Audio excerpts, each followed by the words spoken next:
Xeyirli irte Toru efirda Tatarstan яңалыклары студияда Идел Кыямов безнең бүгенге чыгарылышта. Бүген Татарстан Дәүләт Советы утырышында киләсе 3 елга бюджет проекты тикшерелә. Бүтән Россия халык санын алу дәвам итә. Буадан репортаж.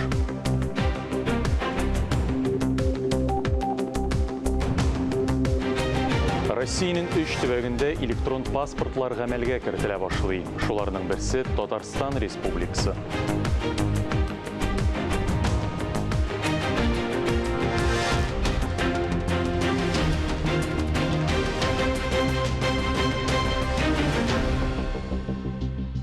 Бүген Татарстан Дәүләт Советының чираттагы утырышы була. Депутатлар тикшерүенә чыгарылган төп мәсьәлә 2022 елгы һәм 2023-2024 елларга планлы бюджет проекты.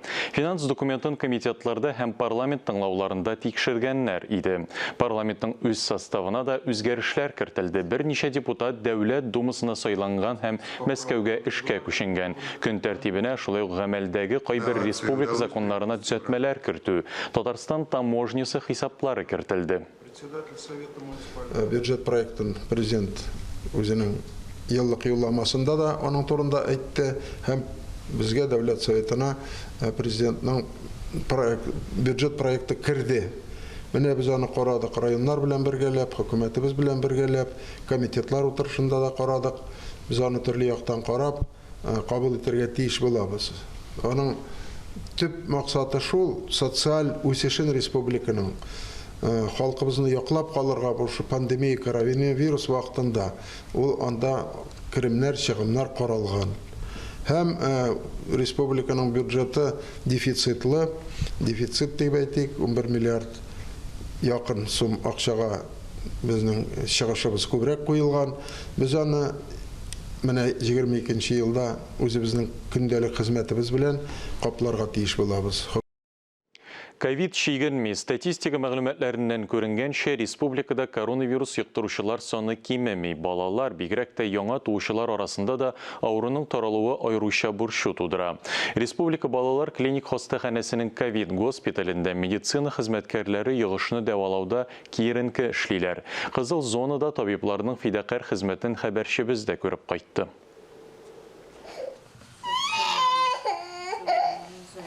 Sabılar avurtudan da tabiplerde күргәчтә yolu башлый. Саклагыч костюм кигән tabiplәрнең процедураларда куркыталарны.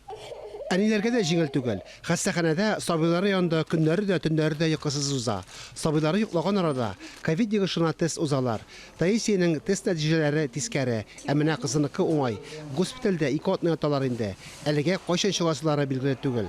Я вожу ребенка на секции везде, то есть вирус он везде. Гөлгенә күкрәк нарасының тыны кысылудан интегүен куркыныч төш кебек искала. Бала тудыру йортыннан чыгуга хастаханәгә эләгәләр.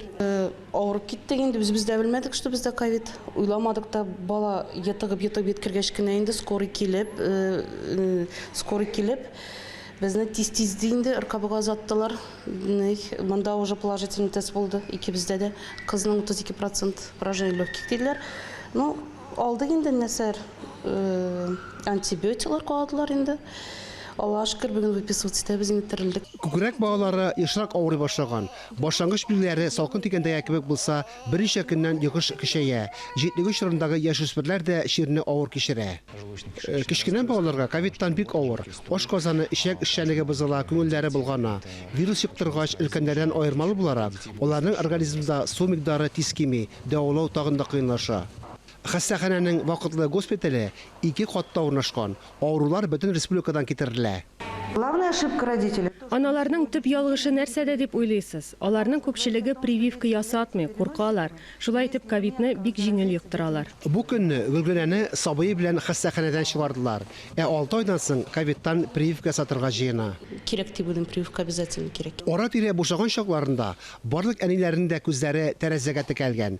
Хастаханәдәге борчылу көннәренең тизрәк тәмамланып, өйләренә кайтуны түземсезлек белән көтәләр. Фарис Мөхәммәтов, Алмаз Хакимов, Дамир Мөхәммәтханов, Татарстан яңалыклары. Буа шәһәрендә халык санын исәпкә алу буенча стационар участок эшли. Шулай ук исәпкә алучылар йортлар буенча йөри, исәпкә алу кәгазьләрен электрон рәвештә дәүләт хезмәтләре порталында да тутыручылар бар. Стационар участок күп функцияле үзәк бинасында урнашкан. Теләгән һәр кешегә халык санын алуда шунда килеп катнашу мөмкинлеге бар. Сорауларга җавап телдән бирелә. Документларны раслау таләп ителми. Я сегодня прошла всероссийскую перепись населения. Мин бүген бөтен Россия халык санын алуны уздым. Моңа нибары 5 минут вакыт китте. Бик уңайлы һәм тиз булды. Халык санын алуда катнашучыларга 30дан артык сорау бирелә. Сораулар кешенең яше, җинесе, гражданлыгы, туган урыны, милләте, белеме, балалары саныннан тыш яшәү шартларына да кагыла.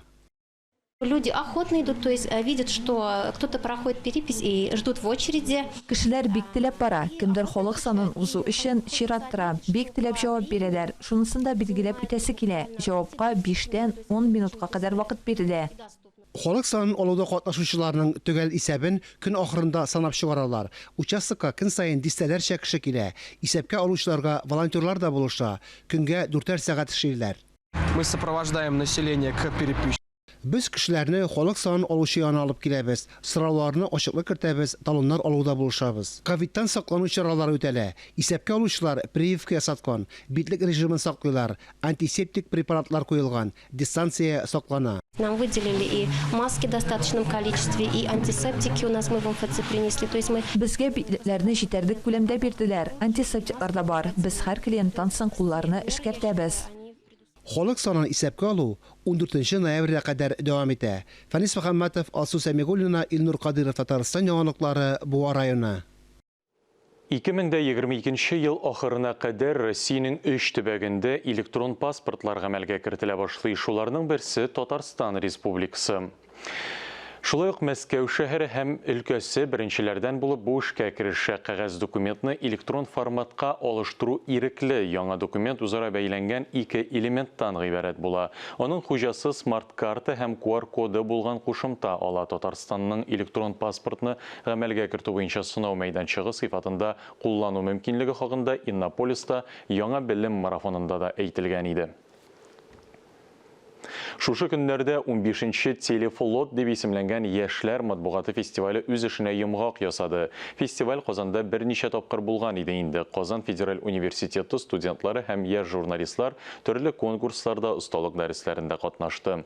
Телефлот яшь журналистларны телевидение нигезләренә өйрәтүгә юнәлдерелгән. Идел буйлап сәяхәт вакытында балалар танылган журналистлардан осталык дәресләре алдылар. Катнашучылар бер атна дәвамында Лебединое озеро теплоходында шулай ук сүз техникасын, интервью нигезләрен, видеомонтаж ясауны үзләштерде. Киләсе елда оештыручылар Россиянең төньяк көнбатышына һәм Карелия Республикасына сәяхәт кылырга планлаштыра. Яңалыклар чыгарылышын дәвам иттерәбез алдагы минутларда.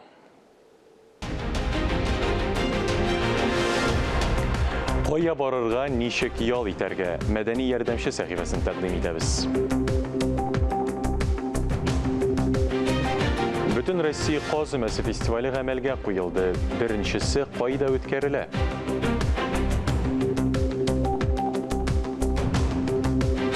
Габдулла Кариев исемендәге яшь тамашачылар театрында икенче премьера Гаяз Исакыйдан соң узган бер гасыр арасында ни дәрәҗәдә үзгәрешләр кичерелгән?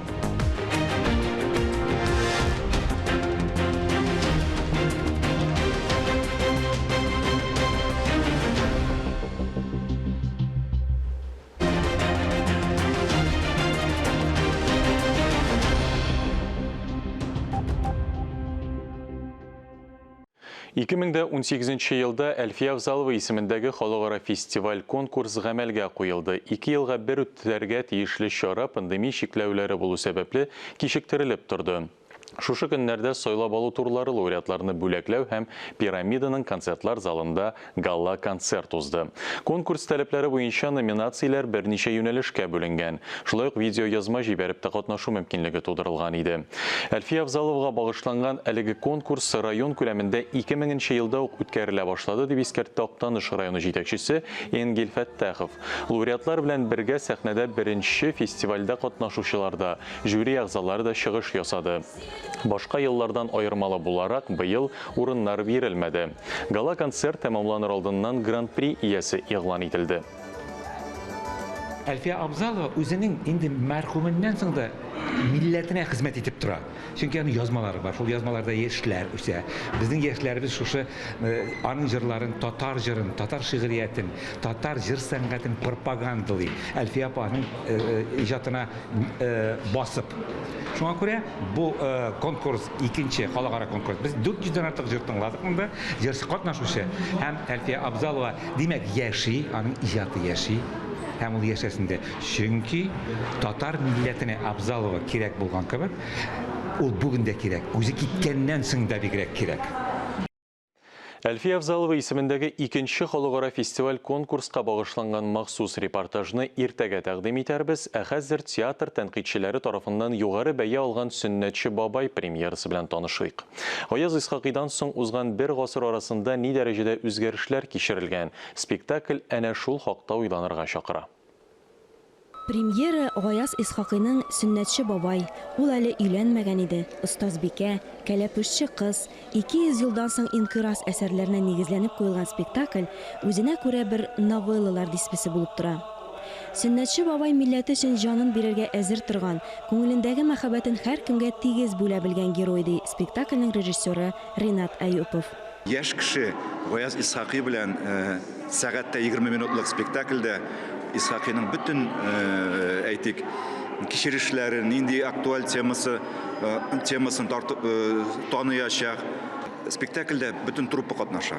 Әле алай гына түгел, бабай булса балалар да булырга тиеш бит, инде сөннәткә утыртучы балалар безнең 15 әйтик менә шул 3 яшьтән 7 яшькә кадәр балалар да әлеге спектакльдә катнашалар. Һәм тагын бер үзенчәлеге ягы әлеге спектакльдә Үзебезнең артистлар гына җитмәде. Без Камал театрыннан Әзгәр ага Шакировны чакырып, шушы Корбанколый Сөннәтче бабай ролен бирергә мәҗбүр булдык. Яхшы мәгънәдә. 5 әсәрне бергә бәйләп, аны тулы бер спектакль итеп тамашачыга җиткерү иң зур мәсьәлә иде ди Сөннәтче бабай, Татарстанның һәм Россиянең халык артисты Әзгәр Шакиров. Төрле әсәрләрне берләштереп, шушы корт аркылы уздыруы аның менә иң авыруы. Иң авыр урыны шушы. Шушы, әгәр дә шушы әйберне эшләй алсаң, ул вакыт тамашачыны җәлеп итәргә мөмкин. Әлбәттә, Аяз Исхакый инде миңа таныш әйбер, театрда инде уйнаганнарын беләсез.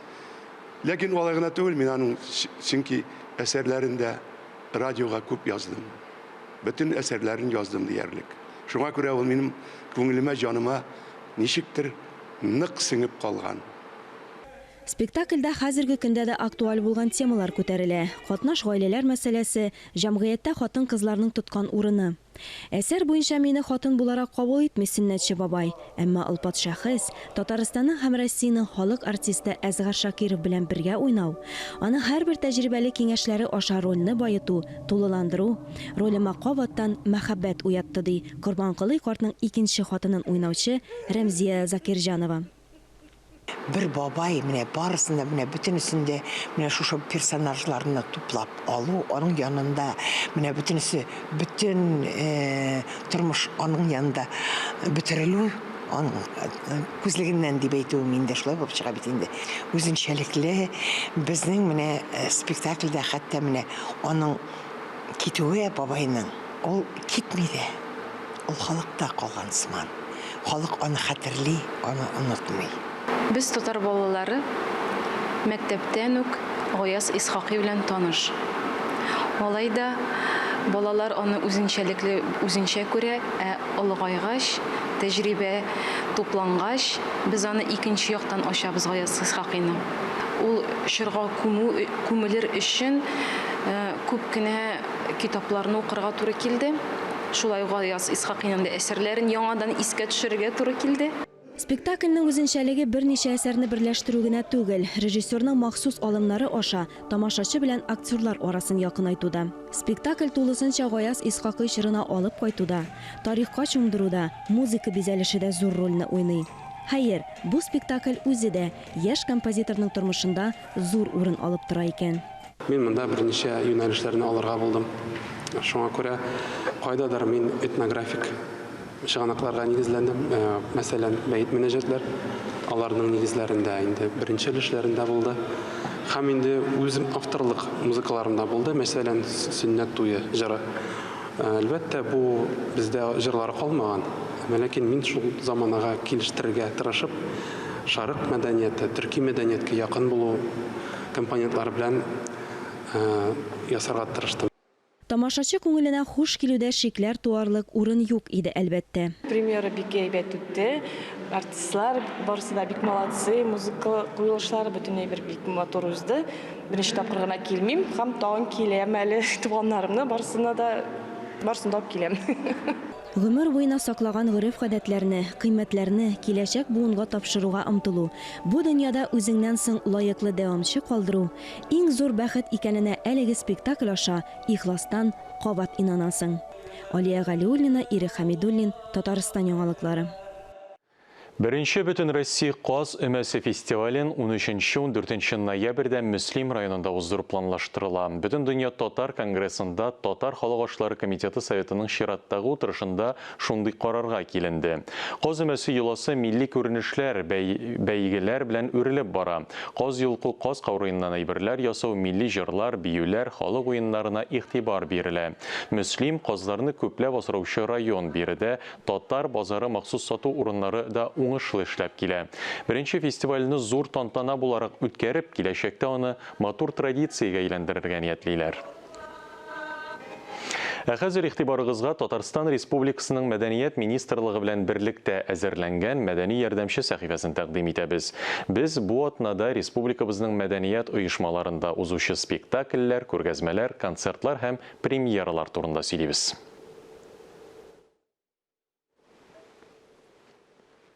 Казан яшь тамашачы театры 30 октябрьдә тамашачыларны Туфан Имаметдинов куелышындагы «Нос» дигән спектакль белән сөендерәчәк. Режиссер Николай Гогольның мәзәк повестен калейдоскоптагы рәсемнәр кебек бер-берсен алыштыручы образлар һәм типажларның шиксез карнавалына әйләндерә. Спектакль Кече Ватан мәдәнияте федераль проекты кысаларында куелган. Түбән Кама дәүләт татар драма театры 28 октябрьдә Туфан Миңнуллинның Алпамыш алпавыты комедиясен күрсәтә. Спектакльдәге вакыйгалар Иштугановлар гаиләсе яши торган Алпамыш авылында бара. Гаилә зур, аларның барысы да тәрбияле. Менә бөтен авылда нибары шушы йорт кына калган. Авыл үссен өчен улларын өйләндерергә кирәк. Киленне кайдан алып кайтырга соң? Аны урларга гына кала. Кызыклы сюжет, көлү өчен сәбәп тә бар кебек, әмма моңсу комедия. Ни өчен Алпамыш авылында бер генә хуҗалык калган? Кешеләрне туган яктан чыгып китәргә нәрсә этәрә? Киләчәгең нинди татар авылы дигән сорау туа. Менә әкият Татар дәүләт курчак театрында премьера 29 һәм 30 октябрь көннәрендә театр сәхнәсендә Нәкый Сәнбәтнең Мырау Батыр исемле легендар әсәре куела. Режиссеры Илгиз Зәйниев. Сезне милли җыр биюгә, уен көлкегә бай зур тамаша көтә. Шук һәм Наян Мырау Батыр безнең нәни тамашачыларыбызны тапкырлык һәм батырлык аша явызлыкны җиңәргә өйрәтер. Мырау Батыр сезне премьерага чакырып кала.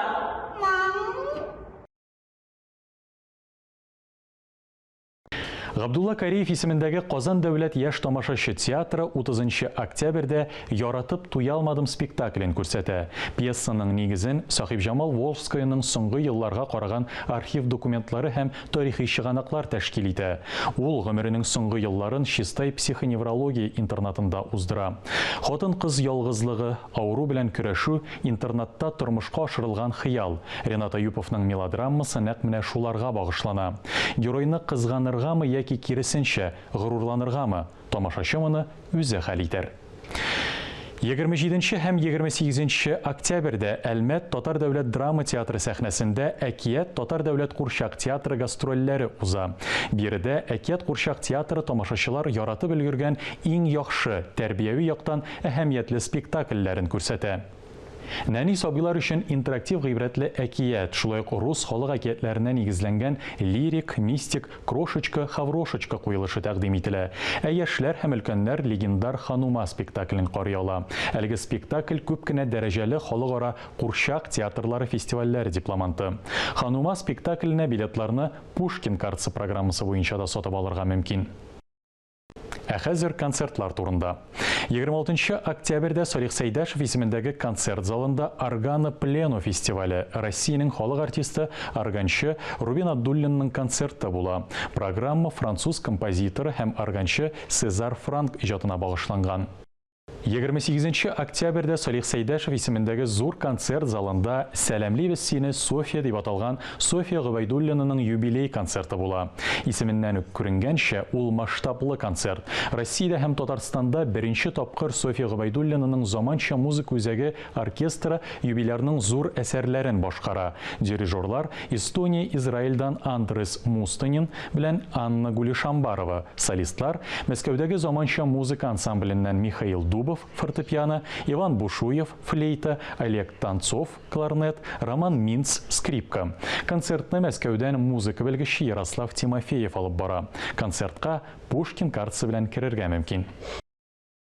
27 октябрьдә Ля Примавера Казан камера оркестры пиано Оптимум фортепиано марафонын дәвам итә. Казанга Россия пианисты һәм композитор Никита Мдаянц чакырылган. Ул күп кенә халыкара конкурслар лауреаты, актив концерт эшчәнлеген алып бара. Концерт программасында Моцарт, Бетховен, Шор әсәрләре бар. 12 декабрьгә кадәр Зөядәге тарих музейының күргәзмәләр залында күк һәм җир сугышчылары, тарихта һәм мәдәнияттә изге сугышчылар образлары феномены дигән темага күргәзмә эшли.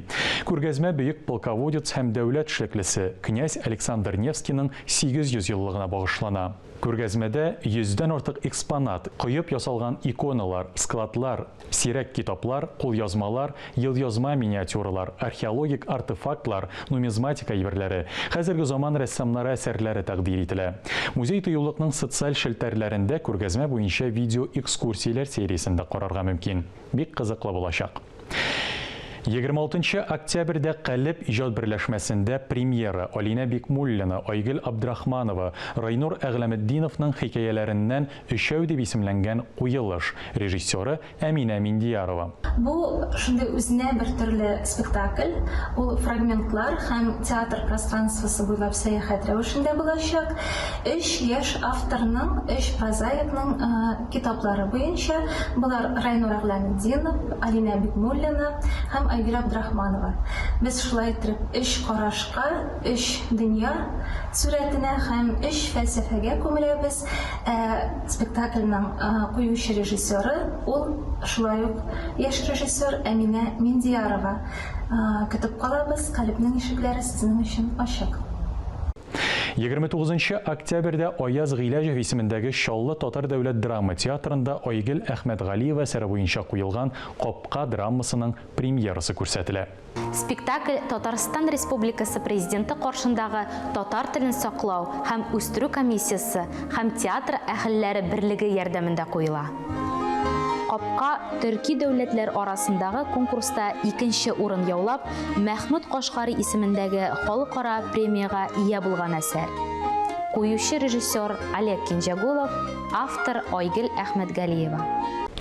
Бүгенгә менә шулар. Мәдәниятле халык, бай халык, мәдәният, сәнгать казанышларын, гореф-гадәтләр, йолаларны яхшырак белим дисәгез, театр, концерт, күргәзмә залларына рәхим итегез. Әлеге сәгатькә шундый яңалыклар иде, хөрмәтле телевизор караучылар, коронавирустан прививка ясатырга онытмагыз, үзегезне һәм якыннарыгызны саклагыз. Ә без яңалыклар чыгарылышының иҗат коллективы сезнең белән саубуллашабыз. Берничә минуттан хәерле көн Татарстан тапшыруы башлана. Студиябыз кунаклары Зилә Сунгатуллина белән Мөнир Якупов, РСФСРның һәм Татарстанның халык артисты Габдулла Тукай премиясе лауреаты, татар опера сәнгатенә нигез салучыларның берсе Фәхри Насретдиновны искә алалар. Бездән аерылмагыз.